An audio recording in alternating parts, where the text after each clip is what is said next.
الحمد للہ الذی ہدانا للاسلام والصلاة والسلام علی سید الخیر الانام۔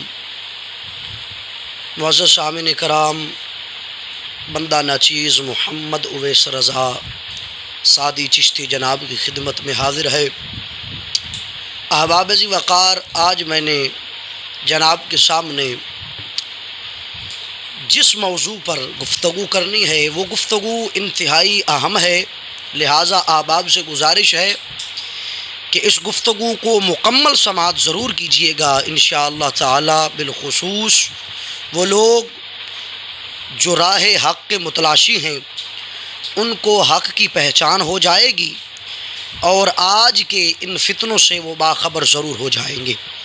معزز سامعین کرام، میں نے جناب کے سامنے جس موضوع کا انتخاب کیا ہے، آئے روز ہمارا جھگڑا ہوتا رہتا ہے کسی نہ کسی جمہوری شیطان سے۔ کبھی ہمارا جھگڑا ٹی ایل بی والوں سے ہوتا ہے، کبھی نون لیگ سے، کبھی پیپل پارٹی سے، کبھی کسی جماعت سے، کبھی کسی جماعت سے، کبھی کسی پیر سے ہوتا ہے، کبھی کسی مولوی سے ہوتا ہے۔ جھگڑا صرف اس بات پہ ہے کہ وہ کہتے ہیں جی، جیسا کہ وہ اپنے بیانوں کے اندر ریکارڈ کرواتے ہیں، کچھ کہتے ہیں کہ جمہوریت جو ہے وہ قرآن و حدیث کا حصہ ہے، کچھ کہتے ہیں ووٹ دینا جو ہے یہ ہمارے اوپر فرض ہے، کچھ کہتے ہیں یہ قومی فریضہ ہے، کچھ کہتے ہیں یہ دینی فریضہ ہے، کچھ کہتے ہیں یہ ہمارے پاس امانت ہے۔ یعنی کہ طرح طرح کی قیاس آرائیاں جو ہیں وہ ہر بندے نے اپنے ذہن کے اندر ایک بنا رکھی ہیں، اور مولوی اور پیر بھی اسی طبقے کے اندر شامل ہیں کہ جنہوں نے ایسی قیاس آرائیاں لوگوں کے سامنے پیش کی ہیں۔ تو میں نے بڑی تحقیق کی، جب سنتے تھے بچپن میں کہ ووٹ دینا فرض ہے، ووٹ دینا ضروری ہے، پیر دروازے پہ آ گیا تو ووٹ دینا لازم ہو گیا، اگر ووٹ نہیں دیں گے تو ہم گستاخ ہو جائیں گے، فلاں ہو جائے گا، فلاں ہو جائے گا، فلاں ہو جائے گا۔ میں نے بڑا سوچا اور استاد العلماء، سلطان العلماء، وارث اعلیٰ حضرت نائب پیر مہر علی شاہ حضرت علامہ مولانا مفتی محمد فضل احمد چشتی حسینی قادری مدظ اللہ العالی، جب آپ سرکار کے بیانات شریف سنے، آپ سے اسباق پڑھے، آپ کی صحبت میں رہے، تو یہ چیز سننے کو ملی کہ آپ نے فرمایا جمہوریت حرام ہے، جیسا کہ ظاہراً لکھا ہوا ہے فتاوی بریلی شریف کے اندر کہ یہ جو جمہوریت ہے اسلام کش ہے، اسلام کو ختم کرنے والی ہے، اس کے اندر آنے والے اسلام کے قاتل ہیں، انبیاء کے قاتل ہیں۔ یہ ایک موضوع سننے کو ملتا تھا، لیکن عجیب سوال پیدا ہوتا تھا ذہن کے اندر کہ یار یہ کچھ سمجھ نہیں آ رہی کہ استاد صاحب قبلہ اگرچہ دلائل قرآن و حدیث سے موجود تھے کہ جمہوریت بمانا جو ہے سیکولرزم بھی ہے، جمہوریت بمانا جو ہے وہ کثرت بھی ہے، ڈیموکریسی بھی ہے، اور وہ جو چیزیں دیکھتے تھے وہ قرآن و حدیث کے منافی تھی۔ کثرت کا حکم ہوتا ہے جمہوریت کے اوپر، اور قرآن و حدیث میں تو تھا کہ کثرت ہمیشہ جو ہے بوروں کی طرف ہوتی ہے، جو نیک ہیں ان کی طرف قلت رہتی ہے، کثرت نہیں ہوتی ان کے مقابلے میں۔ تو احباب ذی وقار، جب یہ ساری چیزیں سنتے تھے تو ذہن کے اندر ایک سوال پیدا ہوتا تھا کہ یار یہ جمہوریت کی بنیاد رکھی کس نے ہے؟ مولوی جو ہیں وہ اس کو قرآن و حدیث سے ملانے کی کوشش کرتے ہیں، پیر جو ہیں وہ اس کو دینی فریضہ قرار دیتے ہیں، کچھ سمجھ نہیں آ رہی، عوام الناس بھی پریشان تھی، خود بھی ذہن بڑا پریشان تھا۔ میں نے بڑی تحقیق کی، بڑی ریسرچ کی، ریسرچوں کے بعد، تحقیق کے بعد یہ معلوم ہوا کہ جمہوریت کی بنیاد کس نے رکھی تھی۔ میں آج جناب کے سامنے وہ سارا پیراگراف جو ایک ملا ہے نا مجھے، جو نیٹ کے اوپر بھی موجود ہے، اس کو سارا میں نے نقل کیا۔ نقل کے بعد میں نے یہ چاہا کہ میں آپ کو اسی طرح سناؤں جس طرح وہاں لکھا ہوا ملتا ہے، کیونکہ میں اپنی طرف سے اگر کچھ حاشیے لگاؤں گا تو ہو سکتا ہے کہ بات کہیں دائیں بائیں نہ نکل جائے اور عوام الناس سمجھے کہ یہ اپنی تحقیق ہے۔ تو اپنی تحقیق نہیں، بات وہ کریں گے جو تحقیق انہی کی ہوئی، انہی کی کتابوں پہ اور انہی کی جو ویکیپیڈیا پہ نیٹ کے اوپر آپ کو یہ سامنے ساری چیزیں مل جائیں گی۔ میں نے پہلے تو بڑی کوشش کی کہ مجھے ہیڈ آف ڈیموکریسی مل جائے، کہ ڈیموکریسی کی بنیاد کس نے رکھی، مجھے وہ بھی نہیں ملا۔ میں نے بڑی کوشش کی کہ مجھے جمہوریت کا ہیڈ مل جائے، سیدھا سیدھا لکھنے سے نہیں ملتا، لیکن جب تحقیق کرتے گئے دیکھتے گئے ڈھونڈتے گئے تو معلوم ہوا، پھر جا کے جو خلاصہ سامنے آیا میں جناب کے سامنے رکھتا ہوں۔ ویسے تو پھر باقی تبصرہ انشاءاللہ اس کے بعد کرتا ہوں۔ میں جناب کے سامنے وہ عبارتیں اور وہ تحریریں پڑھنے لگا ہوں جو جمہوریت کی بنیاد کے اوپر ہمارے سامنے آتی ہیں۔ تو وہ انہوں نے اس طرح کا نقل کیا کہ جمہوریت کا سراغ سب سے پہلے ہندوستان میں ملتا ہے 100 برس قبل مسیح، یعنی گوتم بدھ کی پیدائش سے قبل ہندوستان میں جمہوری ریاستیں موجود تھیں، جنہیں جن پد کہا جاتا تھا۔ یونان میں بھی جمہوریت موجود رہی ہے، لیکن وہاں جمہوریت کا تصور سادہ اور محدود تھا۔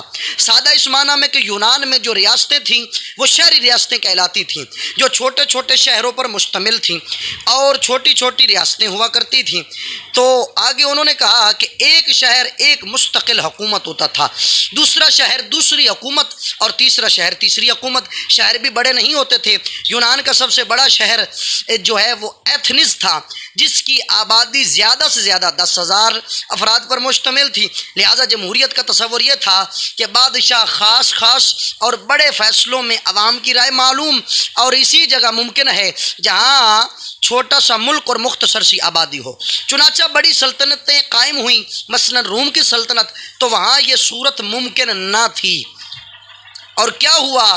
تو انہوں نے بتایا کہ چنانچہ وہاں جمہوریت کا تصور جو ہے وہ انہوں نے کہا کہ وہ اس حد تک محدود ہو گیا کہ بادشاہ اپنے مشورے کے لیے کوئی کونسل یا مجلس شورا بنا لیتا تھا۔ اس کا نتیجہ رفتہ رفتہ یہ نکلا کہ جمہوریت کا حقیقی تصور، یعنی عوام کو پالیسی سازی میں حصہ دار بنایا جائے، عملاً مفقود ہوتا گیا اور اس کی جگہ مطلق العنان بادشاہیت نے لے لی۔ یوں چھوٹی چھوٹی بادشاہیت کے قیام کے بعد جمہوریت کا تصور ناپید ہو گیا۔ چلی کہاں سے تھی؟ گوتم بدھ نے بنیاد رکھی۔ انہوں نے کہا کہ اس کے مذہب بدھ سے تصورات ملتے ہیں، اور یونان اس کے جو ہے مرکز رہا۔ کب سے؟ 100 سال قبل مسیح، یعنی حضرت عیسیٰ علیہ السلام سے بھی 100 سال پہلے۔ تو معلوم ہوا کہ جمہوریت تو کوئی نئی بات نہیں، جمہوریت بہت پرانی چیز ہے۔ اور اگر اب یہاں پر سب سے بڑی جو دلیل بنتی ہے وہ یہ ہے کہ اگر کوئی بندہ یہ کہے کہ بھائی یہ تو جمہوریت کل کی بات ہے، یہ تو ڈیموکریسی کل کی بات ہے، یہ نئی ایجادات میں سے ہے، تو میں بتانا چاہتا ہوں کہ اس کا یہ قیاس اور فہم غلط ہے۔ کیوں کہ یہ ایجادات پرانی ہیں، حضرت عیسیٰ علیہ السلام سے بھی 100 سال پہلے ہیں، لیکن عیسیٰ علیہ السلام نے بھی اس کو نہ اپنایا، اور میرے تاج دار مدینہ نے بھی اس کو نہ اپنایا، صدیق اکبر نے بھی اس کو نہ اپنایا، فاروق اعظم نے بھی اس کو نہ اپنایا، عثمان غنی و علی و مرتضیٰ اور امام حسن اور امام حسین اور ان سب نے نہ اپنایا۔ تو معلوم ہوا کہ یہ اسلام کے خلاف تھا، اس لیے انہوں نے اس چیز کو نہ اپنایا۔ لیکن افسوس ہے آج کے مولوی پیروں پر کہ چند ٹکوں کی خاطر، چند سکوں کی خاطر تم جو ہو اس کو کہتے ہو کہ یہ اسلام کا حصہ ہے، یہ فلاں ہے، یہ فلاں ہے، فلاں ہے۔ اب میں بتانے لگا ہوں کہ جو جمہوریت ہمارے درمیان موجود ہے اس کا جو ایک پہلو ہے وہ کیا ہے، اس کی بنیاد، اس کی ترمیم کب ہوئی، وہ میں جناب کے سامنے بیان کرنے لگا ہوں۔ انہوں نے کہا کہ نشاط ثانیہ ترمیم ہوئی 18ویں صدی عیسوی کے آغاز میں، اس کا تصور دوبارہ احیاء ہوا، یعنی یہ تصور جمہوریت کا دوبارہ اٹھایا گیا۔ کب؟ 18ویں صدی عیسوی میں۔ انہوں نے کہا اس وقت جمہوریت نے ایک منضبط شکل اختیار کی اور وہ جمہوریت وجود میں آئی جو آج موجود ہے۔ اس سے لبرل ڈیموکریسی اور اردو میں آزاد خیال جمہوریت سے تعبیر کیا جاتا ہے، اور جن مفکرین نے جمہوریت کی صورت گری کی اور جن کو آزاد خیال جمہوریت کا بانی سمجھا جاتا ہے وہ نمبر 1 والٹیئر، نمبر 2 مونٹیسکو اور نمبر 3 روسو ہیں۔ یہ تینوں فرانس کے فلسفی ہیں اور انہی کے افکار و نظریات کے ذریعہ جمہوریت وجود پذیر ہوئی۔ بات سمجھ آ گئی؟ کیا سمجھ آئی؟ یہ جو جمہوریت انہوں نے کہا ترمیم ثانیہ 1800 عیسوی میں ہوئی، سن 1800 جسے کہتے ہیں، آج سن 2000 چل رہا ہے، 2022 ہے، سن 1800 عیسوی میں انہوں نے کہا اس کی ترمیم ثانیہ ہوئی۔ ترمیم ثانیہ یعنی ترمیم اول تو وہ تھی، پھر بعد میں ترمیم کی گئی اور یہ نشاط ثانیہ کہلائی۔ اور اس کے اندر کیا ہوا؟ اس کے اندر ان کا یہ جو موجودہ جمہوریت لبرل ڈیموکریسی، میں نے پہلے بھی کہا کہ اس کو ڈیموکریسی کہتے ہیں، لبرل ڈیموکریسی، انہوں نے کہا یہ جو وجود میں آئی آزاد خیال جمہوریت، مذہب کا تصور ہی نہیں، مذہب نام کی چیز ہی نہیں۔ تو پھر بھائی کچھ شرم آنی چاہیے ان مولویوں کو، کچھ شرم آنی چاہیے ان پیروں کو، کچھ شرم آنی چاہیے اس عوام الناس کے اس طبقے کو جو ان کو اپنا رہبر بنائے بیٹھے ہیں، جو کہتے ہیں ووٹ دینا فرض ہے۔ اور خدا کا خوف کرو بھائی، تمہیں شرم نہیں آتی؟ اللہ رسول کا ڈر نہیں ہے تمہارے دل کے اندر؟ اس کی ترمیم جو ہے لبرل، وہ کہہ رہے ہیں یہ آزاد خیال ہے، تم اس کو قرآن کی طرف منسوب کرتے ہو۔ وہ کہتے ہیں یہ آزاد خیال ہے، تم اسے حضور پاک کی حدیث کی طرف منسلک کرتے ہو۔ تم کہتے ہو آزاد خیال ہے، تم کہتے ہو ووٹ دینا فرض ہے۔ کچھ شرم و حیا ہے؟ پھر آگے انہوں نے کیا کہا، تمہاری کی جو زندگی بھر یہ تحریک بلیک ہو، چاہے جس پارٹی کا جو طبقہ مرضی ہو، جو بھی جمہوریت میں داخل ہوا، جو گزر گئے، جو آئے ہیں، ان سبھی کے لیے یہ بات ہے، جو اس کو جنت کا ٹکٹ کہتے تھے، جو کہتے تھے فرانس کا سفیر باہر نکالو، کیوں جی فرانس گستاخ ہے؟ او بھائی کچھ عقل و حیا ہونی چاہیے کہ فرانس کا سفیر تو قبول نہیں، اور یہ جو انہوں نے کہا ہے کہ جمہوریت کا بانی جنہیں سمجھا جاتا ہے وہ کیا ہے، نمبر 1 ویلٹیئر تھا، نمبر 2 مونٹیسکو تھا، نمبر 3 روسو تھا، اور یہ تینوں فرانس کے فلاسفر تھے، فرانس کے فلسفی تھے۔ انہوں نے کہا کہ یہ تینوں فرانس کے فلسفی ہیں، اور فرانس کی جو ہے سفیر قبول نہیں، کیوں؟ یہ گستاخ ہیں۔ تو فرانس کی جمہوریت قبول کیسے ہے؟ اسی منبر رسول پر بیٹھ کر تم اسی جمہوریت کی ترویج کے لیے تم بھی، تمہارے بڑے بھی اس کا اعلان کرتے رہے کہ بھائی یہ حق ہے، یہ جنت کا ٹکٹ ہے، یہ فلاں ہے، یہ فلاں ہے، یہ فلاں ہے۔ تو یہ ساری چیزوں جو انہوں نے بیان کی ہیں، تو مجھے یہ بتاؤ کہ اب تمہارے بڑے کو ہم کیا کہیں گے، مجھے یہ بتاؤ کہ تمہارے چھوٹے کو ہم کیا کہیں گے، مجھے یہ بتاؤ کہ تمہارے راہبروں اور لیڈروں کو ہم کیا کہیں گے۔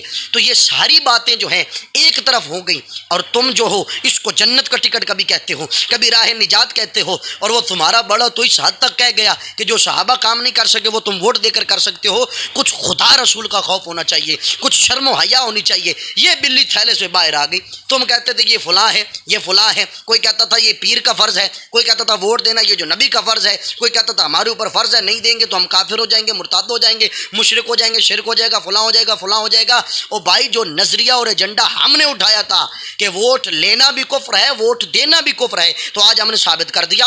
اس کے بانی کافر ہیں۔ بانی ترمیم ثانیہ کے اندر والٹیئر، مونٹیسکو اور روسو ہیں۔ ترمیم اول جو اس کی ہوئی تھی، جو نشاط اول کہہ لیں، یا اس کی بنیاد جو ہے وہ گوتم بدھ نے رکھی اور یونانیوں نے مل کر رکھی۔ بنیاد وہاں سے چلی، وہ بھی ہندو وہ بھی کافر، یہ بھی ہندو یہ بھی کافر، ترمیم ثانیہ کرنے والے یہ بھی کافر۔ اب ظاہری سی بات ہے جو جس قوم کی مشابہت کرے گا، جس قوم کے بتائے ہوئے رستے پہ چلے گا تو وہ اسی قوم کا شمار ہوگا، کیونکہ من تشبہ بقوم فہو منہم۔ اس کا مطلب یہ ہے کہ جس نے جس قوم کی مشابہت کی وہ اسی رستے پہ چلا۔ اب جس نے والٹیئر، مونٹیسکو اور روسو کی جو مشابہت کی، جو ووٹنگ اور جمہوریت والی تھی اور لبرل والی تھی، چونکہ لبرل تو تم ثابت ہو چکے ہو کہ عیسائیوں کے ساتھ بھی اتحاد، وابیوں، دیوبندیوں، صلح کلیت، وہ تو ایک الگ پہلو جا رہا، ہم اس طرف آنا ہی نہیں چاہتے۔ ہم نے تو بنیاد بتائی ہے، ہم نے تو یہ بتا دیا کہ جو بھی اس کے اندر آئے گا، وہ پیر ہو، مولوی ہو، مفتی ہو، مفکر اسلام ہو، جو مرضی ہو، اگر وہ ووٹوں کے اندر آ گیا تو وہ بندہ ادارہ اسلام سے خارج ہے۔ کیوں؟ اس کی بنیاد رکھنے والے جو فرانس کے فلاسفر ہیں، انہوں نے ترمیم ثانیہ کر کے یہ جو موجودہ لبرل ڈیموکریسی ہے یہ انہوں نے دی ہے۔ اگر وہ گستاخ ہیں، اور یقیناً ہیں، ہم ان کی گستاخی میں شک نہیں کرتے، اگر وہ گستاخ ہیں تمہارے نزدیک، ٹھیک ہے، ان کا سفیر نکالنا ضروری ہے، ان کے ساتھ بائیکاٹ ضروری ہے، تو ان کی جمہوریت کو گھر میں رکھنا کیسے جائز ہو سکتا ہے؟ کیا وہ جو ضروری نہیں کہ جمہوریت کا انکار کیا جائے کہ بھائی یہ فرانس سے آئی ہے، ہم اس کو مانتے ہی نہیں؟ تو آج پیارے بھائیوں، معزز سامعین کرام، معلوم ہو گیا کہ جمہوریت کا بانی کون تھا، یہ بنیاد کیسے رکھی گئی۔ یہ سارا پہلو جو ہے میں نے تمہارے سامنے بیان کر دیا ہے کہ یہ جمہوریت کی بنیاد کیسے رکھی گئی۔ ترمیم اول کہاں ہوئی، ترمیم ثانیہ کہاں ہوئی، نشاط اول کہاں ہے، نشاط ثانیہ کہاں ہے، یہ سارا کچھ ہے۔ اور یہ جو سن 1800 کے اندر، پھر میں وہی نام لیتا ہوں، والٹیئر، مونٹیسکو اور روسو، انہوں نے موجودہ جمہوریت لبرل ڈیموکریسی جو ہے یہ ہمارے تک پہنچائی ہے۔ اور جو پیر مولوی اس کے اندر جائے گا وہ والٹیئر، مونٹیسکو اور روسو کے نظریات کو مانے گا، اور جو ان کے نظریات کو مانے گا تو وہ ظاہری سی بات ہے وہ تو خدا رسول سے قطع تعلق ہوا۔ کیوں؟ قرآن کے اندر اللہ رب العزت نے فرمایا کافر اس وقت تک تم سے راضی نہیں ہو سکتے جب تک وہ تمہیں اپنے جیسا نہ بنا لیں یا تمہیں دین اسلام سے دور نہ کر دیں۔ اور پھر فرمایا کہ کافر اس وقت تک بھی خوش نہیں ہو سکتے جب تک وہ تمہیں تمہارے دین سے نہ پھیر لیں۔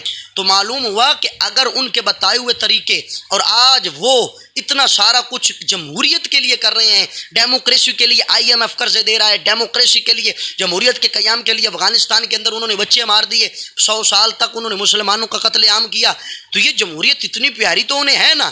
تو پھر پیروں اور مولویوں کو شرم آنی چاہیے اور خود غور کرنا ہے، خود ہی اپنی عادات پہ غور کرو۔ ہم کہیں گے تو شکایت ہوگی، خود انہیں غور کرنا ہے کہ ہم کر کیا رہے ہیں، ہم کس کو اسلام کہہ رہے ہیں، ہم کس کو جو ہے وہ دین بتا رہے ہیں، ہم کس کو جو ہے فرض سمجھ رہے ہیں، کس کو فرض بتا رہے ہیں۔ یہ والٹیئر، مونٹیسکو اور روسو کی حمایت اور فرانس کی تابع داری کو تم فرض کہتے ہو، اور یقیناً تمہارے لیے تو یہ فرض ہے۔ کیوں؟ تمہیں وہاں سے ڈالر جو ملتے ہیں، تمہیں وہاں سے پیسہ جو ملتا ہے، تمہیں وہاں سے فنڈنگ جو آتی ہے، پارٹیوں کی جو فنڈ ہوتے ہیں، ہمیں نہیں پتہ یہ جو پارٹیاں بنائی جاتی ہیں ان کے اکاؤنٹ کیسے ہوتے ہیں، ان کی تحقیق کیسے ہوتی ہے، کیسے نہیں ہوتی، کون کر سکتا ہے کون نہیں کر سکتا، ہم جانتے ہیں ان کی فنڈنگ کہاں سے ہوتی ہے۔ جتنی بھی جمہوری پارٹیاں ہیں ان کی فنڈنگ باہر سے ہوتی ہے، اور سارے وہی کافر انگریز کرتے ہیں۔ کیوں کرتے ہیں؟ وہ اسی لیے کرتے ہیں بھائی، کیوں؟ جمہوریت دی انہوں نے ہے اور وہ اس کا قیام چاہتے ہیں، وہ اس کو قائم رکھنا چاہتے ہیں، تو پھر قائم رکھنے کے لیے انہوں نے جو ہے وہ اس جمہوریت کو پھیلایا ہے۔ لہٰذا معلوم ہو گیا کہ جمہوریت کی بنیاد کس نے رکھی، اور جمہوریت چلی کہاں سے تھی، گئی کہاں تک، اور اس کو جو دین بتانے والے ہیں ان کا پردہ ایسے ہم نے کھول دیا جیسے ایک روشن دن ہوتا ہے، یا جیسے رات جو ہے پھر رات کو رات ثابت کر دیا، دن کو دن ثابت کر دیا، دودھ کو دودھ ثابت کر دیا، پانی کو پانی ثابت کر دیا۔ ہم نے ایسے کھلے لفظوں کے اندر ان کو جو ہے کھول کے لوگوں کے سامنے بیان کر دیا۔ اب جس کے جی میں آئے وہیں پائے روشنی، ہم نے تو دل جلا کے سر عام رکھ دیا۔ بس اتنی سی بات تھی، ہم نے اپنا حق ادا کر دیا۔ اب روز روز یہ جمہوریت فلاں فلاں فلاں ہمیں بیان کرنے کی ضرورت ہی نہیں۔ استاد صاحب قبلہ کے جوڑوں کا صدقہ اور حضرت صاحب قبلہ کی نگاہ پاک کا صدقہ، اللہ نے ناچیز کو یہ ہمت دی تھی کہ ناچیز نے یہ تحقیق کی اور تحقیق کر کے جناب کے سامنے رکھ دی۔ اور یہ آج سے پہلے آپ نے بھی یہ نہیں سنا ہوگا جو میں نے بیان کر دیا ہے۔ اللہ پاک ہمیں دین اسلام پہ استقامت نصیب فرمائے۔ وما علینا الا البلاغ المبین۔